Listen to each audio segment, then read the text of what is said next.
attack on the Al-Assad air base in Iraq. And as we just reported to you, we are learning that Tim Walz, governor of Minnesota, age 60, will now be Vice President Kamala Harris's running mate in the upcoming presidential election. Let's tell you a little bit about Governor Tim Walz. Again, he is 60 years old. He assumed office in January 2019. He served as a U.S. representative from 2007 to 2019. He also served as the ranking member of the Committee on Veterans Affairs. He is a former public school teacher as well. Again, Kamala Harris now confirming to CBS News, her team is confirming that Governor Tim Walz is her running mate in the upcoming presidential election. This is someone who is the governor of Minnesota. Again, Minnesota is not a swing state, doesn't have a very large national profile. So this will be someone that the American voter population will be learning much more about in the coming days and weeks ahead of this presidential election. Here's a CBS News special report.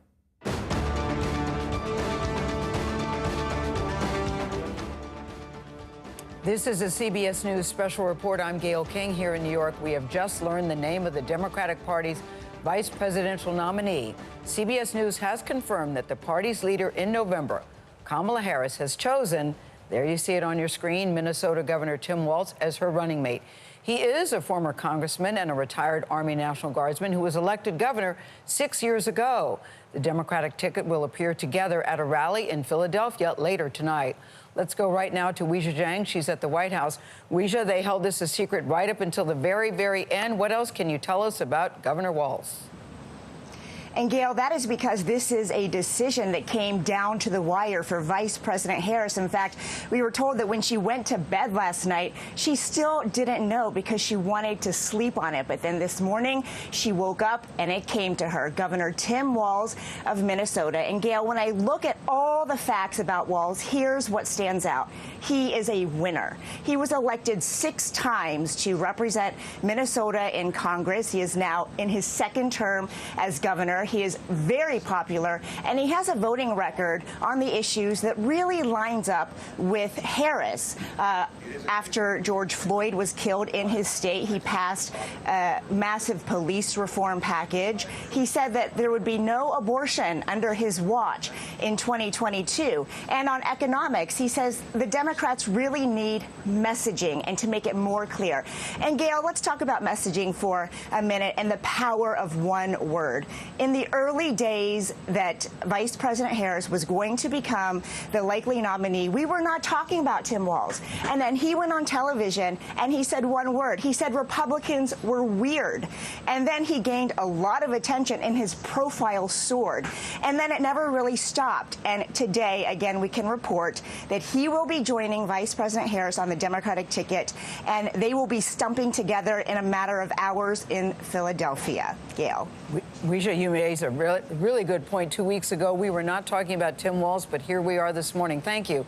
Chief Election and Campaign Correspondent Robert Costas is with us now, along with CBS News contributor, that's Ashley Etienne, former Communications Director for Vice President Harris.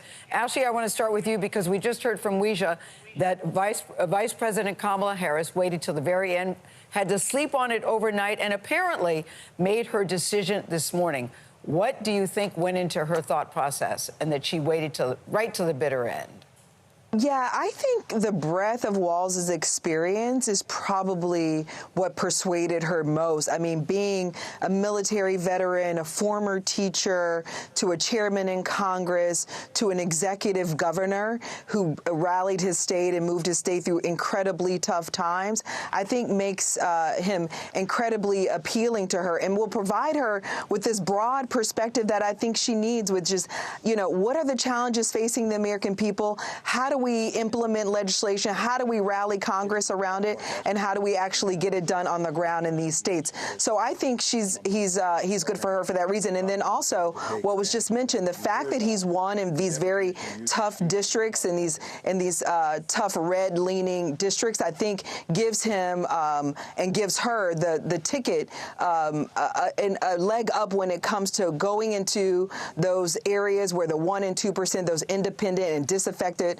Republicans are. He can speak to them on their level about issues that matter most to them in a way that I think Shapiro and the others could not. And that's going to be value add for her going into this next race when it's going to be decided on the margins. Ashley, we have live pictures outside of Tim Walz's home right now. I wonder if we could show those, because there it is. I wonder what he's thinking at this very moment. And number two, you know Kamala Harris. Do you know if the two of them had a previous friendship or partnership in any way? Well, he's got to be incredibly excited. I was just chatting with the Attorney General in his state, who's very excited, not just for him, but Keith Ellison, who's also excited for the governor. So I can imagine he's overwhelmed with excitement, but I also know him I know him, as you put earlier, to be very scrappy. And so I can imagine he's ready to get in and get dirty and push back in all kinds of ways. I don't know that they had a really good, solid relationship before this process started. But neither did she with Biden, and neither did Obama with Biden. So I don't think that is a really deciding factor. But I will tell you that he's incredibly funny.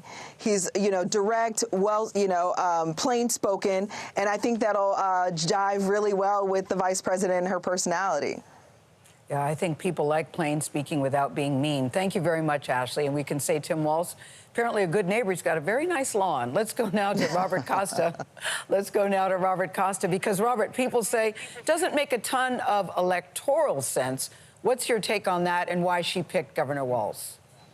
Good to be with you, Gail. In the eyes of many top Democrats close to Vice President Harris, it might not make sense electorally when you're just speaking about a map. But to top Democrats, it does make political sense, because they see in Governor Walz someone who can fill the void left by President Biden. President Biden was close to organized labor in this country. He was able to go to places like the industrial Midwest. I was there with him and talk to union members and say, you have to stick with the Democrats. Don't listen to former President Trump. I'm one of you. Let's stick together as traditional Democrats.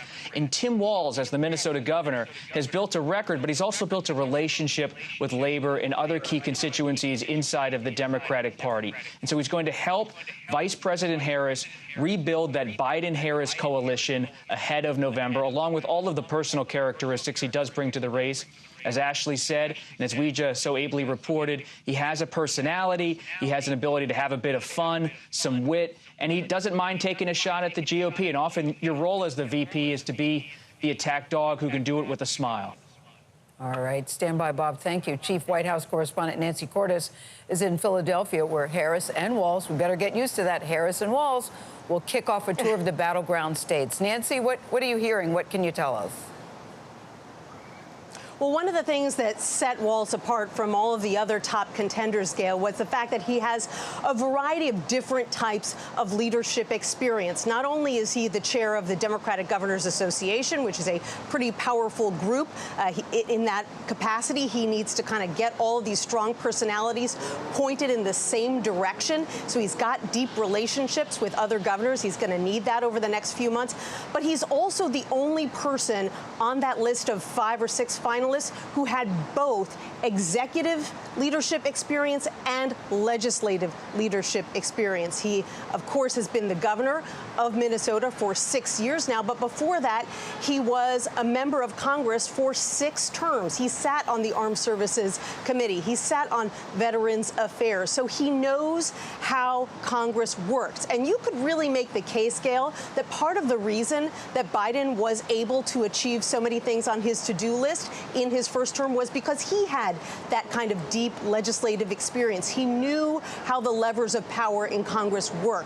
And you can make the case now that Harris, who served less than 1 Senate term in Congress before she became vice president, can really use someone who has 12 years of experience on Capitol Hill. But it's also interesting, too, though, Nancy, because he was considered a dark horse. I think that's what's fascinating to many people. It seemed to have boiled down to, if you believe what you were hearing in the media, that it would boil down to Josh Shapiro and Mark Kelly. And then lately, over the last week or so, we started hearing the name more and more about Tim Walz. What do you make of that, how he appeared to some to come out of nowhere, and it's like running a race, and all of a sudden he's ahead of the pack? What I make of it is that all of these people were, having to go from a standing start. And remember, a few weeks ago, we weren't even thinking about any of these people being a running mate because we thought that Kamala Harris was going to be the running mate to President Biden. Suddenly, when that all changed, yes, Pete Buttigieg, probably better known to a national audience. Josh Shapiro, somebody who has been talked about a lot as a person with presidential ambitions. They had the early edge because people knew about them. But Walz proved over the course of a couple of weeks that he had really great communication ability. He had a way of making the case that some of the other top contenders didn't, and that could come in handy, not in necessarily Minnesota, where Democrats haven't lost a presidential race since 1972, but in other Midwestern states, certainly like Wisconsin and Michigan, which are big battleground states this year. I'm telling you, there seems to be there's something appealing about a guy for people who say it's comfortable talking in a T-shirt and a baseball cap as he is talking in a suit, as he is talking in a tuxedo. I know we got to go, but can we go back to Bob Costa for just a second? Because, Bob, do you think that this was an attempt to satisfy the more liberal wing of the party? What are your thoughts on that? It's fascinating, Gail, politically, because you look at Governor Tim Walz, and if you know nothing about him, you see a guy who seems amiable, easygoing, can crack a joke, talks about hot dish up in Minnesota, that famous dish they love to do, the casserole, can talk about fishing. But he's also someone, it must be noted, who politically is well-liked by progressives in the House of Representatives, where he once served. Pramila Jayapal, who's the leader of the Progressive Caucus, one of the key progressives in the House, she's been a key stakeholder for him in recent days, saying, I'd love to see Tim Walz on the ticket. So has former House Speaker Nancy Pelosi. She's been an advocate for him, kind of winking in recent days that she'd love to see a former House colleague land on the ticket. When you have Pramila Jayapal and Nancy Pelosi both being boosters for your vice presidential candidacy, that says a lot, that even though you may seem like kind of a centrist Midwesterner in persona, politically he touches a lot of bases. Yeah, you mentioned Nancy Pelosi, and I have to say I just wince a little bit, Bob, because she was just here. She was just here, and of course, she didn't tell us what she was thinking or who it was going to be, but now that it's out, would have certainly loved to have gotten her thoughts on that. Ashley, if we could go back to you for just a second. We know that she slept on it and waited till the very last minute. What do you think Tim Walz's assignment will be in this campaign? Well, I think there's one little tidbit we should all be aware of, in that both of his children were conceived via IVF. So the campaign is saying that he's going to lean into the reproductive rights fight with the vice president. This is the year of the woman. This is an advantage that she has over Donald Trump, and he's going to be an active player leaning into this issue as well. And so to have a man with this level of conviction and his personal story lean in on this issue is going to be interesting to see on the campaign trail. But they think that he'll be an asset when it comes to conveying that message to women, the threat that Donald Trump and Vance posed to their reproductive rights and other rights. When you joined us on the broadcast earlier, you said that this was going to be a very personal feeling for Kamala Harris. This is someone you know well. So if you could just take us behind the curtain a little bit. Personal feelings, how? What do you think that it really, when she went to bed last night and she woke up this morning, what do you think her first thought was when she said, Tim Walz is the guy for me? I think it is two things. The one, that he's proven that he can win tough races. And secondly, he's got a deep compassion and conviction for the American people and the plight of the American people. And he's seen it on every end of the political, in every end of the political realm and field. So I think those were the things that probably took her over the edge. All right. Well, Ashley, thank you very much. Thank you, Bob. All right, thank you. Thank you, Nancy Cordes. Democrats will soon have a presidential ticket 13 days before their convention in Chicago and 13 weeks before the presidential election. So to recap what you've just heard, Tim Walz has been in office for 5.5 years. He's the current chairman of the Democratic Governors Association. He was also in office during the crisis that followed the murder by police of George Floyd. And he will be the Democratic nominee for vice president, running alongside Kamala Harris. We've been waiting for the last 48 hours about who it was going to be. Now we know. Get used to it, people. Harris, Walz is the ticket. Our campaign coverage will continue on our streaming network with Vlad, CBS News 24/7 on your local news. And tonight on the CBS Evening News. Many of you will now return to your favorite morning show, CBS Mornings. This has been a CBS News special report. I'm Gayle King, CBS News here in New York.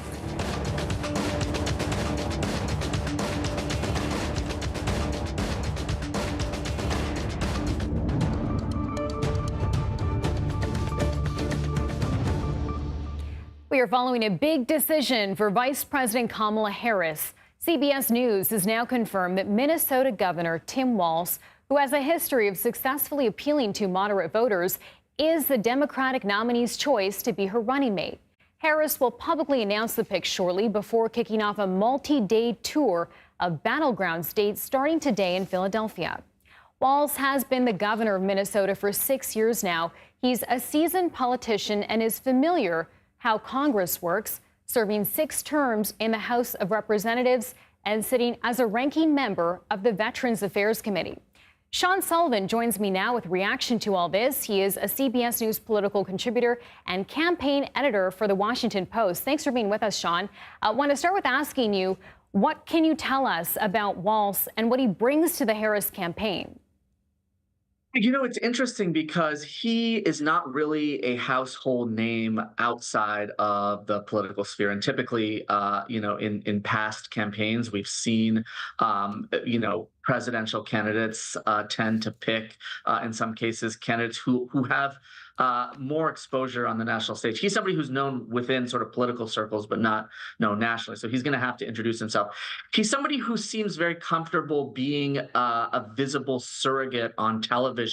You know, he sort of catapulted into the mix here over the last few weeks with a lot of television interviews where he went pretty aggressively after the Republican ticket led by Donald Trump.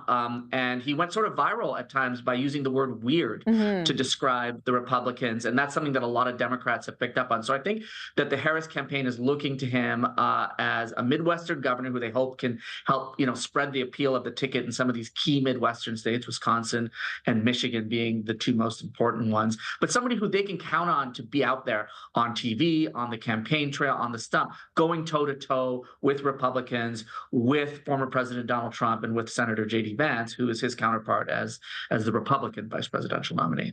And Sean, that weird phrase that he coined seemed to really stick. And I wonder what the impact of that move was.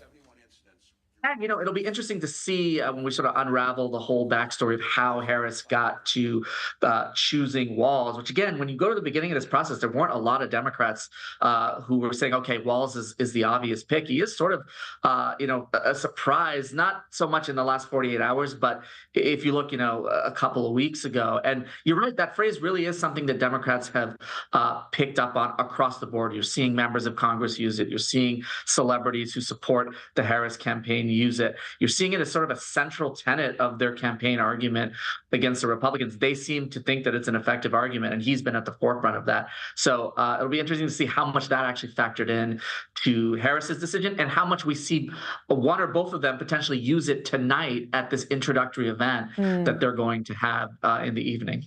Yeah, and I want to ask you, Sean, because we got to look at sort of that final shortlist in the days that led up to today. Other than, having some pretty huge progressive policy accomplishments, what sets him apart?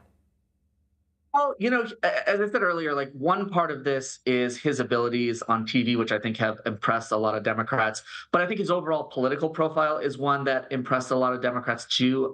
He's a Midwesterner. He's a veteran. He's a gun owner. I think he was seen as somebody, even though he has in many cases embraced policies that liberals have championed, he's seen as somebody who can also appeal to moderates by some Democrats. Before he was governor, he served in the House, and he was able to win win in a district that was more Republican leaning. So even though Minnesota as a whole is not seen as a swing state, it's still one that leans Democratic.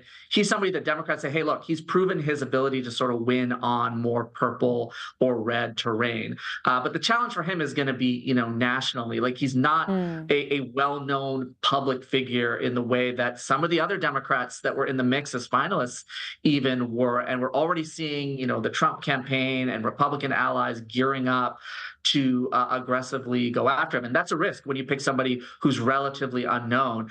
You have to introduce yourself. You have to introduce that person if you're the campaign. And you also have to contend against the opposition when you have an American public that may not have really deeply ingrained feelings about Tim Walz in this case.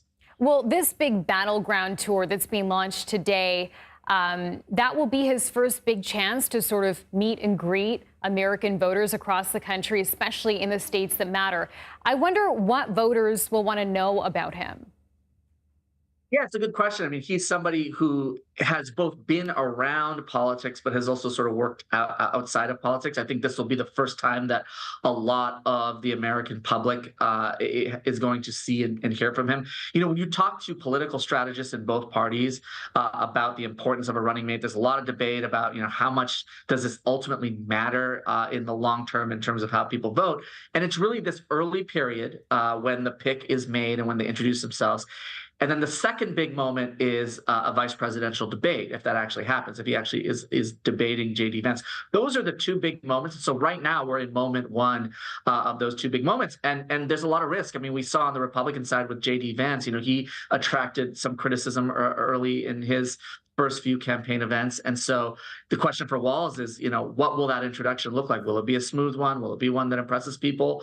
Or will it be rocky? He has not been tested on a stage this big before, not even close. So we'll see what happens. Okay, lots to follow here. Sean Sullivan, stand by with us. Thank you for that insight.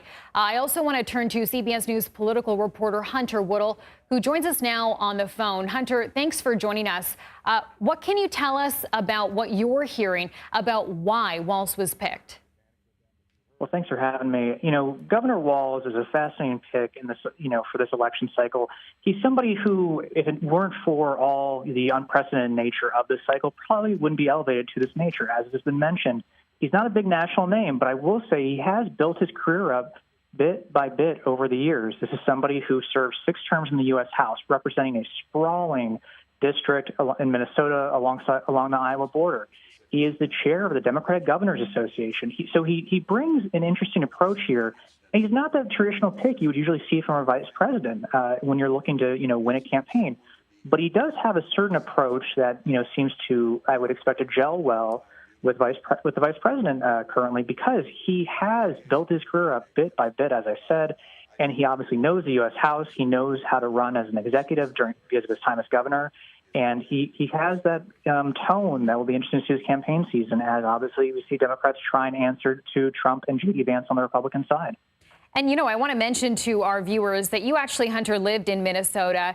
You know Tim Walz well. Talk about his reputation. Sure. So I was the Washington correspondent for Minnesota Star Tribune for a few years.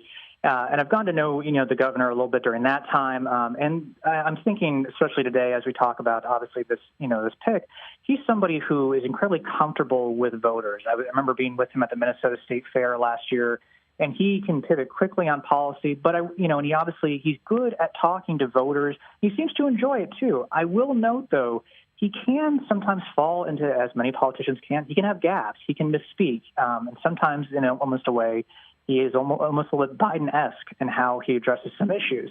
Now, the thing is, he's 60 years old. The age issue isn't there like it was, obviously, for the current President Biden. But he has that ability to want to talk to voters, to be able to talk to voters. But there is that risk sometimes of him misstating things or misspeaking that can cause those gaps that can hurt a campaign. And what about, Hunter, his stance on some key policy issues and how that sort of aligns with Harris's stance? Minnesota's been an interesting case, especially over these last few years, because, there is some vulnerability for, Governor Walz in this race. He was governor of Minnesota during the time where George Floyd was murdered in 2020, and then obviously Walz's response to the rioting that followed George Floyd's murder. That is often cited by Republicans in Minnesota as a major issue, and there is a vulnerability there. But Walz can also attest to having led Minnesota through that time, through the pandemic, and he has been outspoken in favor of abortion rights in Minnesota, especially after the fall of Roe v. Wade in 2022. He has helped make Minnesota, a place where, abortion is safe and reliable at a time when states around Minnesota, you think of Iowa, you think of, North Dakota, where it's been, restricted, access is being cut back. So that he has really made his name as somebody who has answered to the moment in Democratic circles. And I think that's why you're seeing so much enthusiasm for him initially after this news broke. And, just from a logistical perspective here, what happens to his seat while he's out on the campaign trail now? There's not a big risk here, is my understanding. And Minnesota is currently one of those places where Democrats actually have unified control of state government. Minnesota Democrats hold the House, they hold the Senate, and they currently have the Lieutenant Governor's office as well because of the running nature of Walz running with Lieutenant Governor Peggy Flanagan. Peggy Flanagan, if Walz does end up, Harris and Walz end up winning this fall, Peggy Flanagan, I believe, will become the first Native American governor if she ends up getting elevated. So there's obviously a historic nature there as well. And, I just want to mention as well on Face the Nation on Sunday, Hunter, the president of the United Auto Workers actually mentioned Walz's name as someone he'd like to see on the ticket. I wonder what kind of influence that may or may not have had on what happened. And that's the interesting thing. I mean, as we still sort through what led to Walz being the pick, we're not quite sure what really tipped the scales. But this is somebody who, like I said, in a normal cycle probably wouldn't be seen as a vice presidential contender. Now, the funny thing is, Minnesota has actually, often been helped, had the vice presidential picks. You had Hubert Humphrey during Lyndon Johnson's era. You had Walter Mondale during the Jimmy Carter era. So Minnesota is known for having a certain help and being able to have, Democrats be successful running mates and vice presidents. And Walz does bring that governing, tack to this ticket. He knows Washington. He knows it from his time in the U.S. House. And his time as governor, if you're a Democrat in Minnesota, you're feeling pretty good about his time, given that, like I said, through these last few years, he's had unified control of state government. They've been able to pass through massive Democratic priorities, and he's been able to kind of relish in that success. And, Hunter, we should mention as well, Minnesota's not a swing state. From a strategy perspective, why wouldn't Harris pick someone like Shapiro?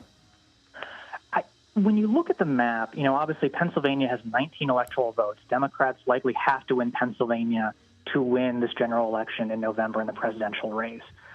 But what Walz does bring is, the Midwest is not, state by state is not myopic, but there is this thing where Walz has that he is a Midwesterner through and through, and that approach transfers over state lines. He's going to be able to talk to voters in both, Minnesota, but also Michigan and Wisconsin. And that approach, I think, is going to be a good contrast to Harris. Obviously, the current vice president represented California, and now, she's picked somebody who has those Midwestern credentials that are well earned over the years by Walz. But also, he's been able to display, he's from Minnesota. For the past few decades, this is somebody who was a teacher. He was a football coach. He has that approach that, can resonate with voters who maybe are tired of these, famous Democratic families running cycle after cycle. And I wonder, as someone who's covered Walz, from a pure chemistry perspective, how do you see their personalities aligning? You're hearing this a lot already, but Walz is somebody who is viewed as very likable. He's very easy to talk to. There's a great photo of him signing a bill. I believe it was for helping, expand access to, more kids getting free school lunches. And you see a kid hugging him, after signing the bill. He builds coalitions and he builds these relationships based off who he is as a person. And I think even though Harris and Walz don't have the kind of relationship that maybe she would have had with other vice presidential contenders, they can likely get up to speed quickly because he is well liked within these Democratic circles. And, we're already seeing some responses coming in from Trump and some other GOP officials calling this ticket, quote, the most far-left ticket in the history of our country. Is that kind of rhetoric a concern for Democrats? It's interesting. We've heard obviously a little bit about progressives, Democratic progressives really excited, about the pick of Walz. But the thing is, when I talk about that congressional district Walz served, I mean, again, this is a sprawling district with major rural areas, major farm areas, and it has, major urban areas as well. But he obviously knew how to win over rural areas. So when you're trying to attack somebody as this, far left politician, I think that case is a bit undercut by his career, especially in Congress. And then even in Minnesota, this is a state that has major urban centers, but also huge swaths of, state of rural areas and farms, like I said, across the state. And he obviously has figured out how to message in both those places. Okay. Thanks so much, Hunter. We appreciate this. Thank you. And now we want to bring in CBS News Minnesota reporter Pauline Lee, who is outside Governor Walz's home. Pauline, talk about what you're seeing and hearing there this hour.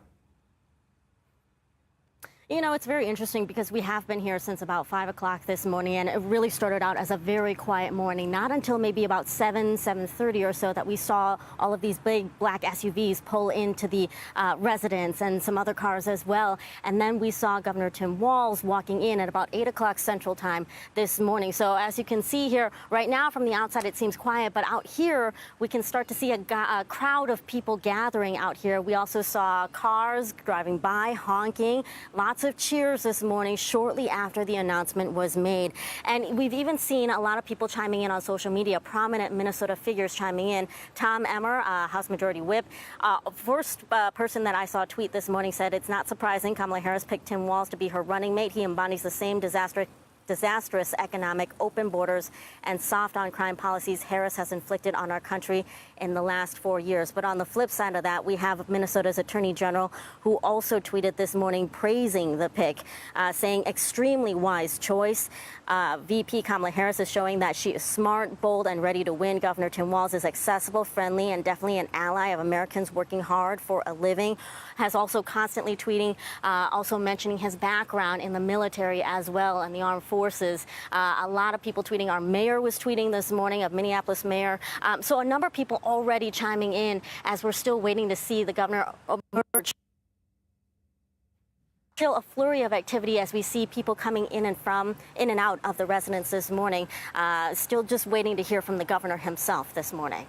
And what about constituents, voters in Minnesota? How do they feel about this? What is Walz's reputation there?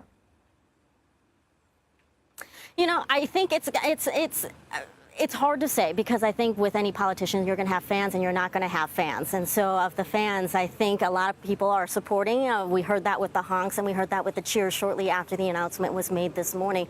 But at the same time, too, we do know that he was heavily criticized for the way that he handled the murder of George Floyd and the uprising to follow that, as well as the pandemic, too. So he, like any politician, does have his critics and also has his fans as well. But it remains to be seen how he's going to be accepted on the national stage. Okay, Pauline Lee, thank you. And now we want to bring in Jaime Moore. He is the former director of the DNC chair, principal at Cornerstone Government Affairs, and former chief of staff to DNC chairman. Thanks so much for being with us. What message is this sending to Harris voters, this pick, Tim Walz? Hey, Chanel, thank you for having me. This is a very exciting morning for a lot of Democrats. I've spoken to many donors, party leaders. They feel very excited and jazzed up about this pick. I spent time with Governor Walz, and he is one of those very likable, very intelligent, very down-to-earth individuals. And so I think this brings a message to the party that the Vice President, Kamala Harris, is very serious about winning the election in the fall, but she also wants to bring someone who she can be a partner with, who can be ready to serve on day one. And I just wonder what you imagine this partnership to look like. What can we expect the tone and the branding of the campaign to look like and sound like and feel like in the coming days and weeks?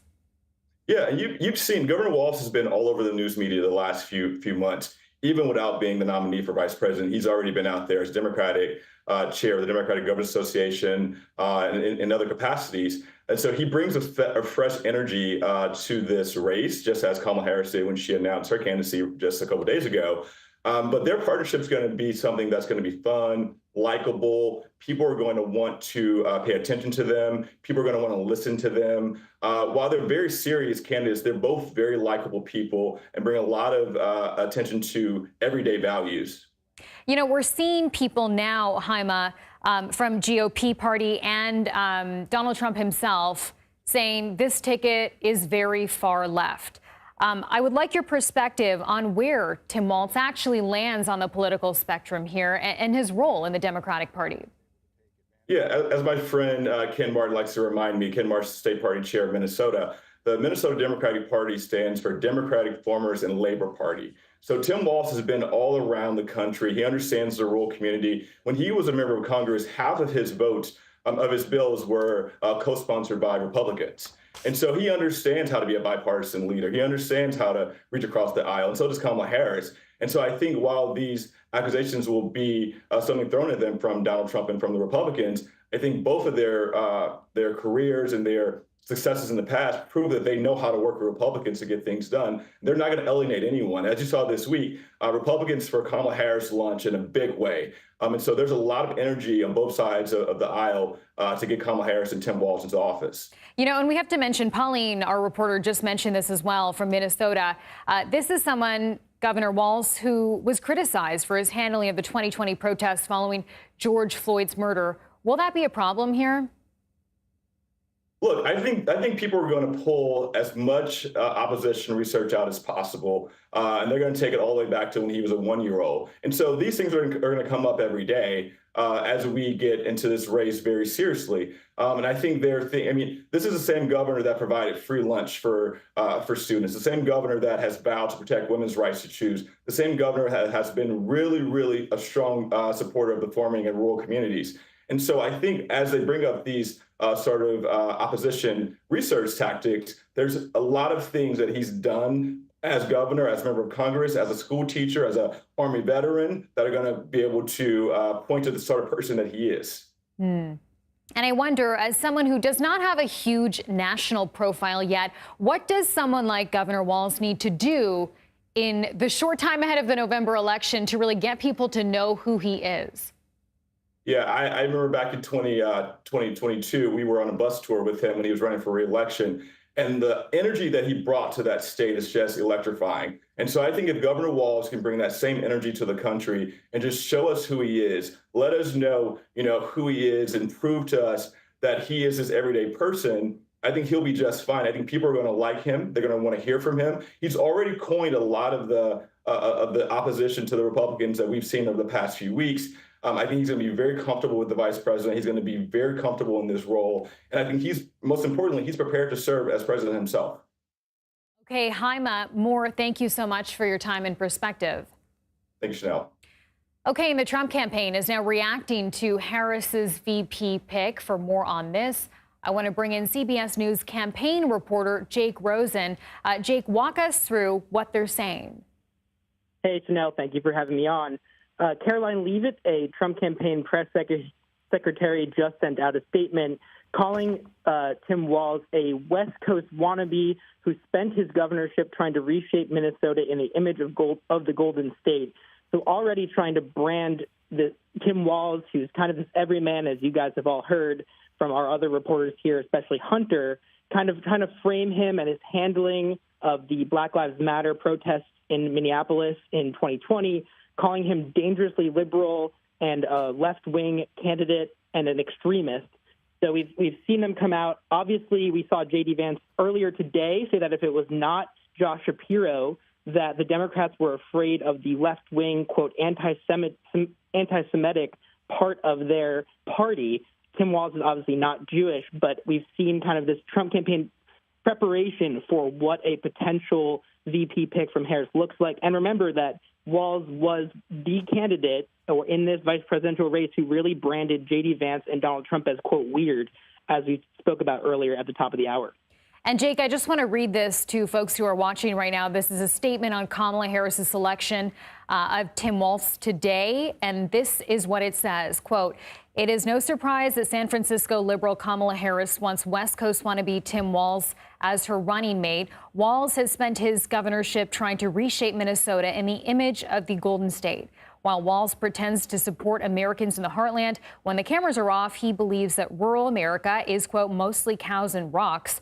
From proposing his own carbon-free agenda to suggesting stricter emission standards for gas-powered cars and embracing policies to allow convicted felons to vote, Walz is obsessed with spreading California's dangerously liberal agenda far and wide. If Walz won't tell voters the truth, we will. Just like Kamala Harris, Tim Walz is a dangerously liberal extremist, and the Harris-Walz California dream is every American's nightmare, end quote. So, Jake, what's the play here? What does this say about the attack strategy that we can expect going forward? Well, we've seen the Trump campaign kind of struggle to clearly define the policies of Kamala Harris, but her campaign, as she's still been vetting and now picking a vice presidential candidate, they've been trying to redefine what their policies are as Joe Biden is no longer at the top of the ticket. We've seen, obviously, the Trump campaign stance on immigration since Trump announced his candidacy. The Republican Governors Association, so the counterpart of the group that Walz is in charge of, criticized Walz just moments ago in a memo for, quote, supporting a sanctuary state for Minnesota and him calling the border wall, quote, ridiculous. Walz also signed a bill that expanded access to driver's licenses for illegal immigrants. So obviously just one angle of them trying to frame Tim Walz as soft on immigration and pro-illegal immigration, something that President Trump has been trying to do against Harris in the last couple weeks. Okay, Jake, thank you.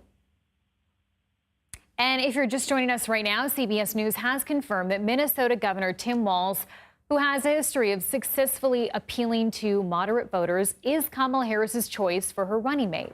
Harris will publicly announce this pick shortly before kicking off a multi-day tour of battleground states starting today in Philadelphia.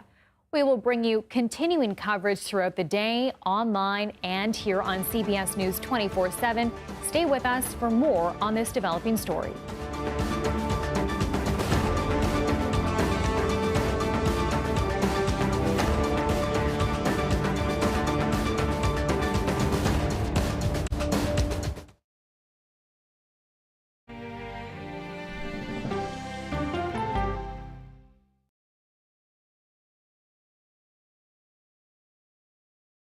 Go to the ends of the earth. Right now,